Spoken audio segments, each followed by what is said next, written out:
Well, hey everyone, I am your host, Gentry, and welcome back to the Vibrant Life Show.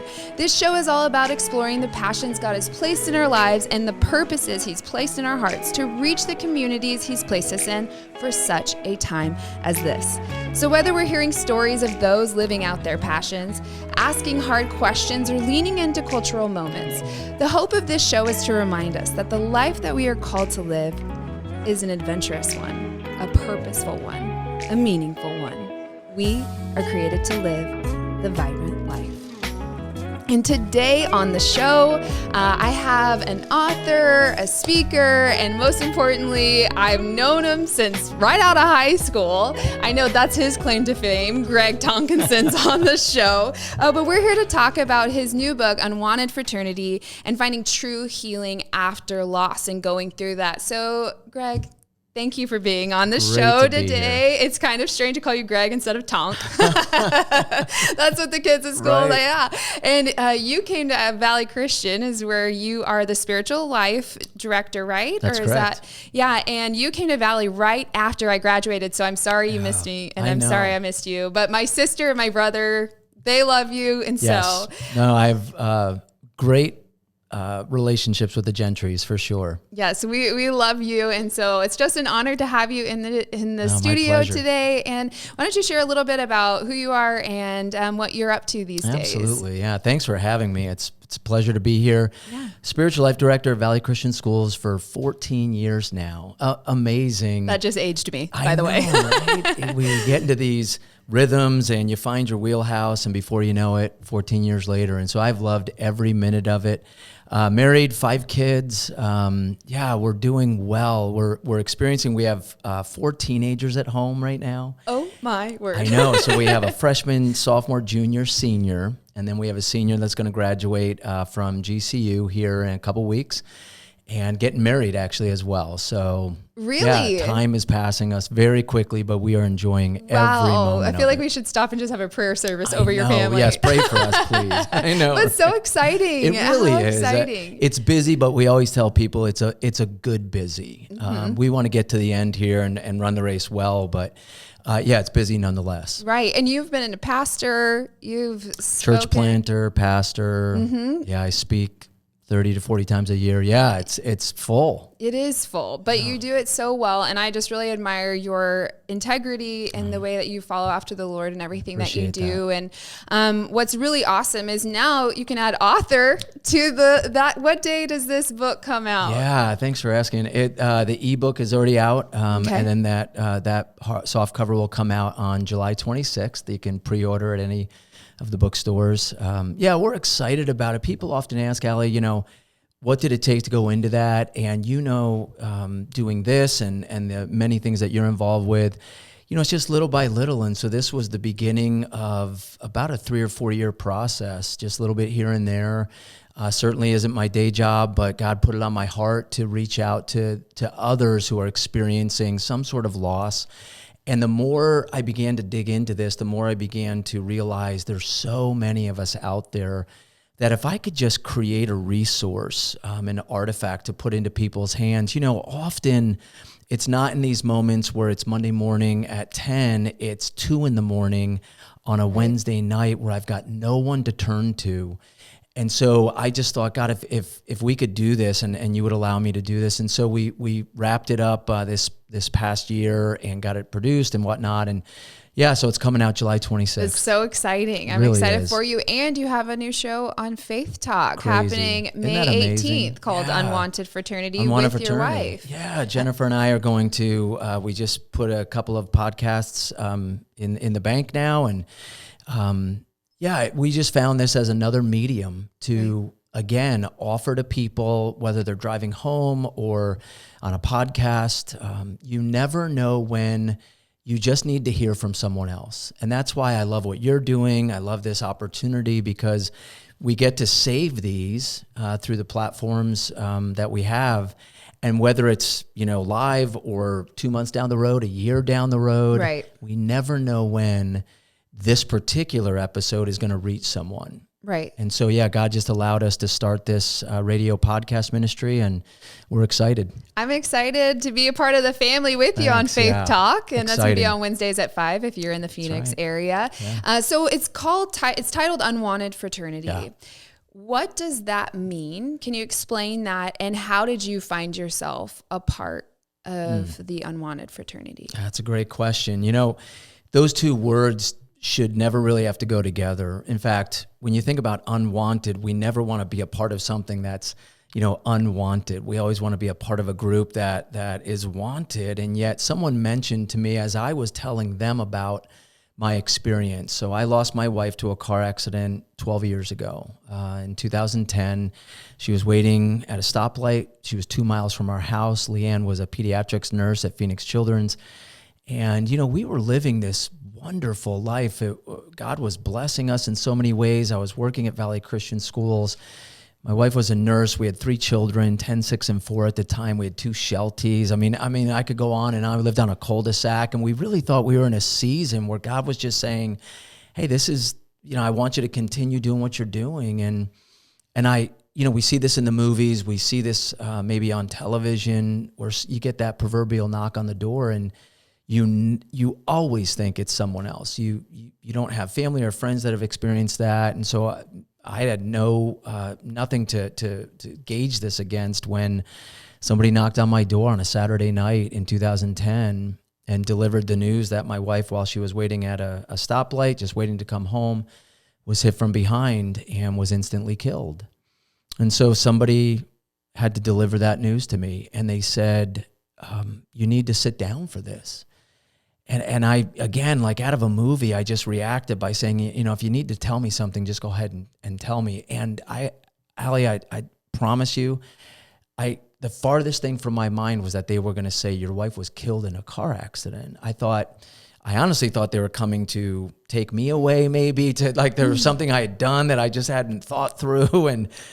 And an Officer Prather from Gilbert Police said those very words. And I say in the book, you know, it wasn't until that moment where I really can appreciate when people say words have weight, that the just hearing those words dropped me to my knees. And that began this journey where I pulled my kids. My kids came into that living room, and, you know, at 10, 6, and 4, what do you do when your parent drops to the floor and obviously looks like they're in pain?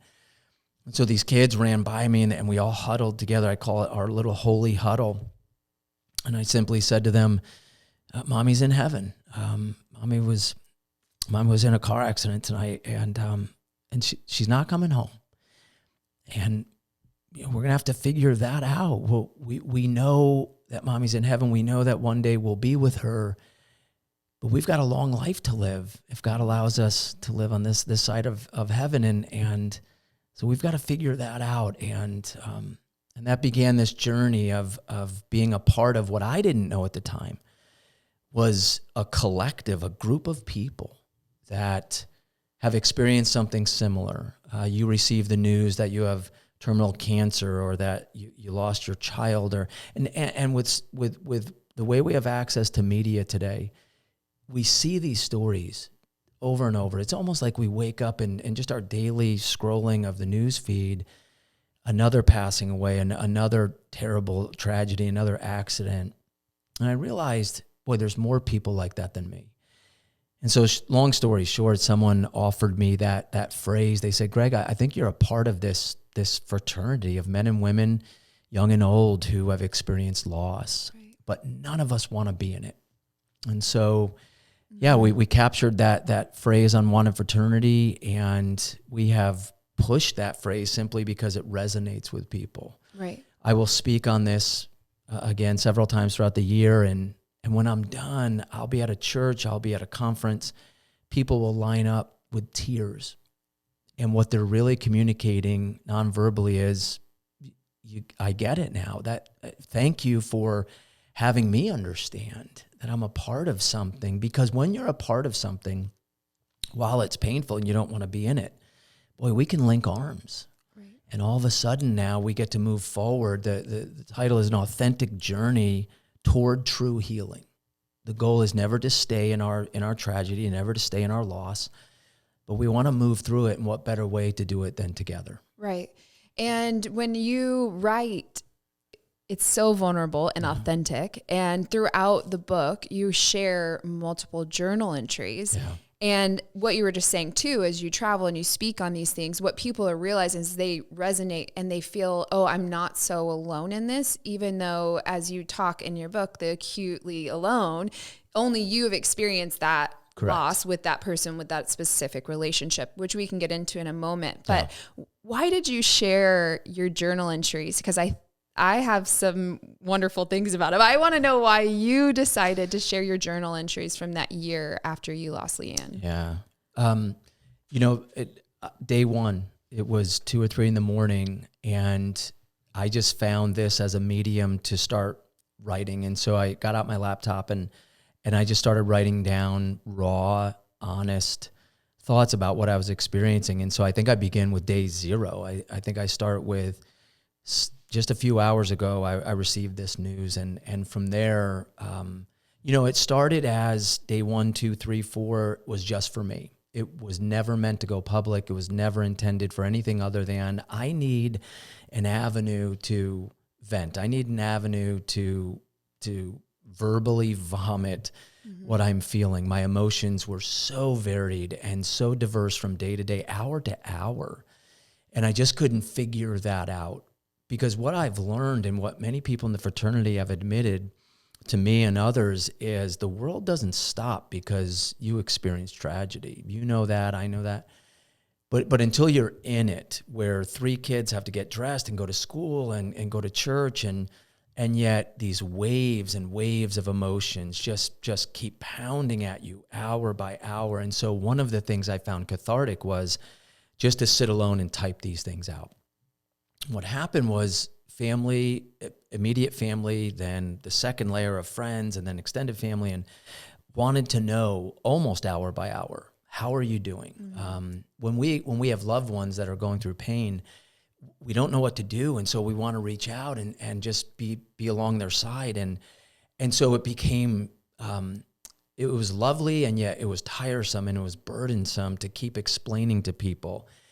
Well, at 2:00, I was excited and I was happy because the kids, did well on their reports or whatever, their grades. And then at 3:00, I was devastated because I heard a song that reminded me of Leanne.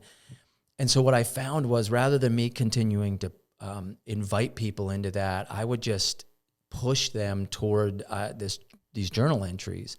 And so I created a blog and just posted these entries. Whoa. And then people could come at their own time. And it really was helpful. I encourage people to do that. Just invite people on your time because we have the technology to do that now. And what I found was people all over the country, even, dare I say, the world, were accessing these blog posts. And so, this is a book that is, I think, peppered with multiple entries. Because I wanted to be authentic. I wanted to be real. I don't want to sugarcoat this and wake up and tell people, man, you'll get through this. It's just fine. I do believe you can get through this. Mm-hmm. I believe that God will help you in any situation. But if you can understand the depth of my journey, maybe it will help you understand that you're not alone in this. Right. And if you're just joining us here on the Vibrant Life Show, I'm here with Greg Tonkinson, and we are talking about his book, Unwanted Fraternity, and finding true healing after loss. And Greg, the thing, so many people, like you were saying, we relate to this depth of loss. I mean, and the sudden loss, which is almost feels, it's a different type of loss, but we're all part of this unwanted fraternity that you're talking about in different ways and in different waves. Absolutely. And one of what I appreciate, even with the journal entries, the authenticity that you show and the depth of realness of like 1 minute being okay and the next minute breaking down, is the realness of what it means to be human and walking through this and walking through that with our relationship with God as well. Yeah. But with community, what's the importance of community in a moment like this? And honestly, how important is it, did you find, having it already built in before a moment like this? Again, I can't implore people enough that you need to build community prior to these events. because that's exactly what I did. Now, in my case, I had family and friends that are local. And so within 30 or 40 minutes of me receiving the news, my house was filled with, again, 30, 40, 50 people. On a Saturday night in a suburban neighborhood in the East Valley, 40 or 50 people wept and we grieved. And I think I mentioned in the book that, when I looked back on that, it was so painful and yet so, in my opinion, biblical, that in certain rooms you had people just in silence. In another room you had people just weeping. In another room you had people reminiscing. In another room you had people hugging. And the biblical community is really based around, if you go all the way back to Jewish traditions, they would sit with people for a week at least. And again, play it off of the person in pain. And so it's called sitting Shiva with someone, that you would sit and respond to them. If they felt like laughing, you would laugh with them. If they felt like talking, you would talk with them. The point was you were physically in the same space.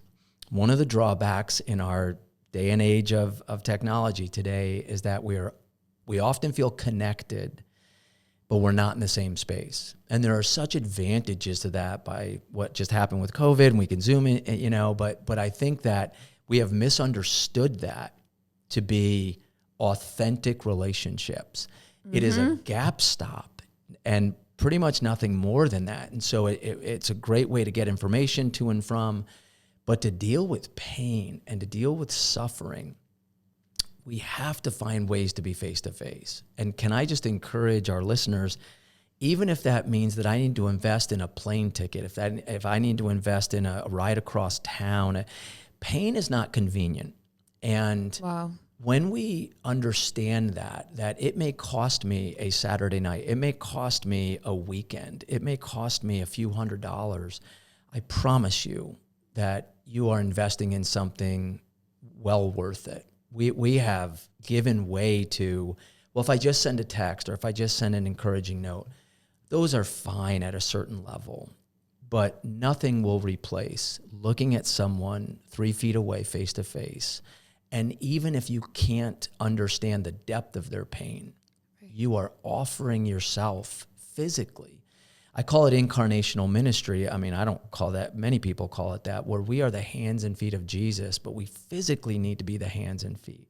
That I'm in your space so that we can read the nonverbals, read the context of the room, understand why you're doing what you're doing. And in that sense, it is beautiful community. Right. And so we build that beforehand in many different ways, through church, through whether it's schooling or small job, groups, small group, jump in on I play women's volleyball. Like I have a community over there, right. There's community that's built in, but the depth of it, how you even said that pain is not convenient. I feel like that is so powerful. And I think most of us know it, but when we forget, it's not going to be convenient just as much as building community is not, like deep community is actually not convenient. Again, I work at Valley Christian Schools, and recently we had a parent-teacher conference, and I met someone. He came up to me and just shared his story, and his wife was dealing with cancer, and so we got to talk, and those are the initial conversations. We get to build relationship, and we did other things throughout pretty much a 10-month journey. Time to time, we would just grab some coffee or do, just talking on the phone. Because when I got that phone call a few weeks ago that his wife had in fact passed away, wow. And again, I was driving home and I received that news. And like all of us, we received news, and it is heartbreaking news. And as you're driving home, you're thinking, nobody was planning for this. And so it's not like I booked time in my schedule. We don't, you don't carve out time just to spend with people. So it's inconvenient for everyone. But if that's an excuse to not be there, so I pulled off and rerouted and I ended up at his house, this gentleman, and I walked through the door, and this is an hour after his wife had passed away, and all we did was hug and weep. You can't do that over the phone. You can't do that through text or email. You have to be in the same space. And when we take part in that, then we get to experience being a part of this fraternity where now his name is Dave. Dave and I can talk about other things. We can talk about how to raise kids as a single parent. We can talk about what your experience was, what mine was. But one thing that we'll have always together in that relationship is we were in the same room together. Right. And again, I don't want to, place burdens on people, but I do think we can do a better job as a body of Christ to take the time. And so, be a part of volleyball groups, be a part of discipleship groups, be a part of women's ministries and men's ministries, so that when those times come, we already have equity in those relationships. And now we can just sit and weep together. Right. As someone who doesn't always, I know I talk a lot, but when there's big moments, I don't really know what to say. Yeah. And as someone who hasn't experienced this type of loss in my own life we all will. Yeah, absolutely. But sometimes I don't know what to say, when to reach out. I don't want to trigger something if they were doing fine. Right. I don't want to say the wrong thing because they're like, don't say, oh, I'm so sorry, or well, sorry for that. And so you hear all these things and you're learning, and then I'm like, I don't know what to say. Right. I just want to be there to hug them because physical touch is my love language. So I'm like, I can do that without saying anything. Correct. And not feeling like I did something wrong. What advice would you have for people who have someone going through a loss, of how to reach out and to comfort them? Yeah, that's a great question, because I think we use that as a reason not to reach out. That God, you know what? I don't know what to say. I haven't experienced this. Therefore, I'm not going to do anything. And I just want to promote err on the side of doing something, because chances are, if your heart is right and you come in with the right attitude, which is, I don't know what to say. I don't have all the answers. We both believe in a God, or hopefully believe in a God who has the answers, but in this moment, and going back to what I mentioned earlier, the power is in the presence of the moment, not in what you say. There's nothing you're going to say that's going to change the situation. There's nothing you're going to say that's the proverbial silver bullet that's going to make everything better. And the quicker that you and I can both realize that, where the power is just being present, offering anything you can by way of help. Can I go get you a meal? Can I make the bed for you? Can I help with childcare? Can I just take some things off your plate? I had people come alongside of me that at the time when they offered it, I thought, why are you offering this? Can I do your taxes? Can I help with your bills? And I just thought, well, that's an odd request. I can't tell you how much that helped.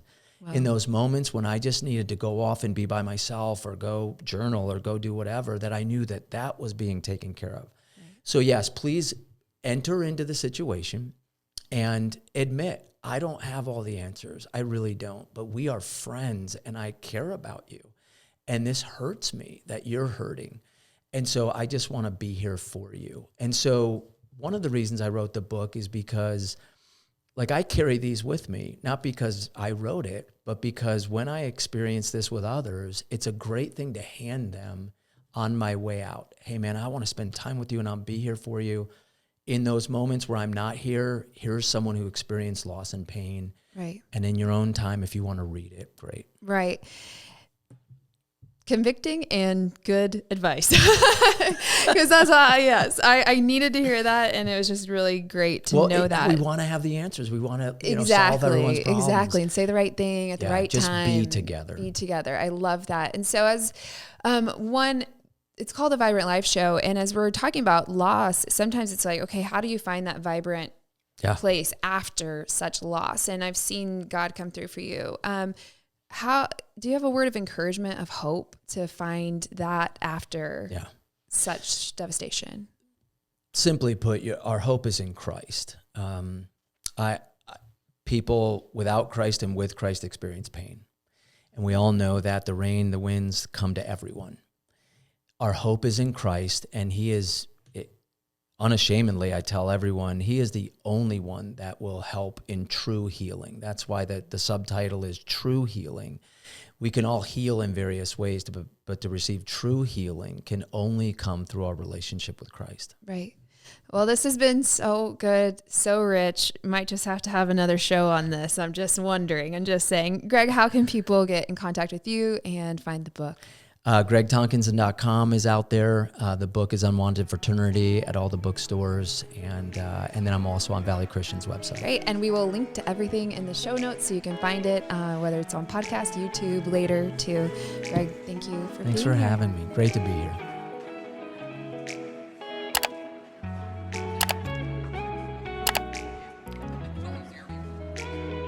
Thank you for joining me on the Vibrant Life Show. I would love to connect with you and get to know you. My favorite place to hang out is over on Instagram at ali.gentry or over on Facebook. You can also go to my website, aligentry.com. That's ALIGENTRY.com. Sign up for my newsletter to stay up to date and get links to the show on all platforms after we air, the show's YouTube channel, and really just all the things. I am so honored to get to hang out with you today. My heart is that you remember that each day is an invitation to live the vibrant life.